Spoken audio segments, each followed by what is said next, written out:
walking, let her know I'm wearing shoes. She has shoes on. That's an inside joke, I guess. And no pajamas. So, like I explained to you, we're going to be talking about past, present, and future. And I just wanted you guys to think for a second about when you think about your past, what is the time that you revisit, that you remember? Is it something happy about your childhood, going to sit on Santa's lap, going to see the Easter Bunny, whatever. And then when you're standing right here in the present, what do you see? How do you see yourself? Do you see yourself as a boss, as a mother, a great-grandmother, or a parent, or an employee? And then when you dream about your future, I wonder what else do you see? What do you think about? Is this where you want to be? Are you happy right now? So then here comes my first quote. The past, the present, and the future is everything that I think about when reflecting on where I am and who I am and where I got to being where I stand today and who I strive most to be like. There was an unknown author who once wrote that the past is a great place to visit, but I wouldn't want to live there. And for me, that has kind of a twofold meaning.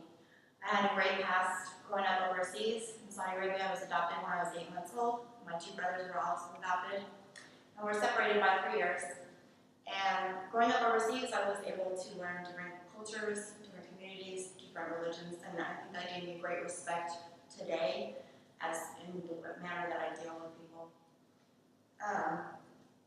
Lots of my memories of the past are from traveling place to place all over the world, and that will be my first item, which is a plate from Iran that my mom and dad had made for me. It has my name and my date of birth, and it has my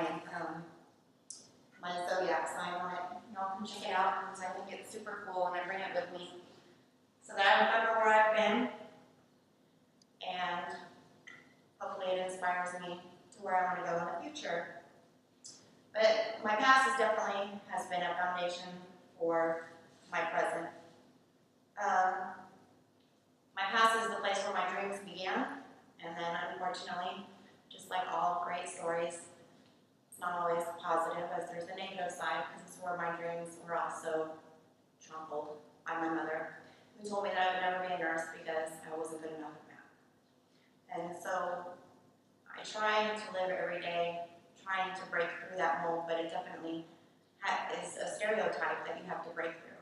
And it's a very difficult stereotype because, as we all know, supposedly that men are supposed to be better at math and whatnot than females are.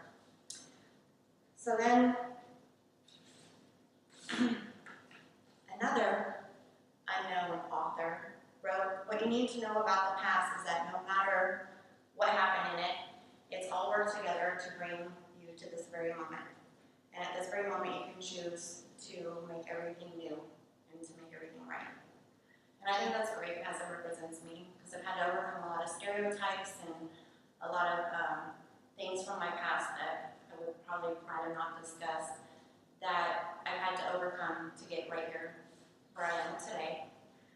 Today I am a mother, as you guys know, and this is Christina, and this is Marcus. They were littler then. Christina is 20 now, and Marcus is 16, and I have my grandbaby that y'all know, and that's Ryder. He's my heart and my soul. And I have Sharif, and he's my boyfriend. Sharif for me has been the reason that I learned to dream again, the reason that I've been able to live again, the reason that I can smile again, and is one of my biggest cheerleaders in being supportive of me reaching my future goals. So then we have another unknown author, and that author said, I know not what the future holds, but I know who the future holds. And the future hopefully holds me. In my future, I see myself walking across the stage, which brings us to my third thing, my blood pressure cuff. I see myself walking across the stage and becoming a nurse. That's my dream. I've overcome my past, I've overcome my present, and I've united them into my future. And I have won. Hopefully. So what do I see when I revisit my past? What do do I see when I'm standing here in the present? And what do I dream about in the future? I'm all of these things. I'm the past, I'm the future, and I'm the present. And that's it. Yeah.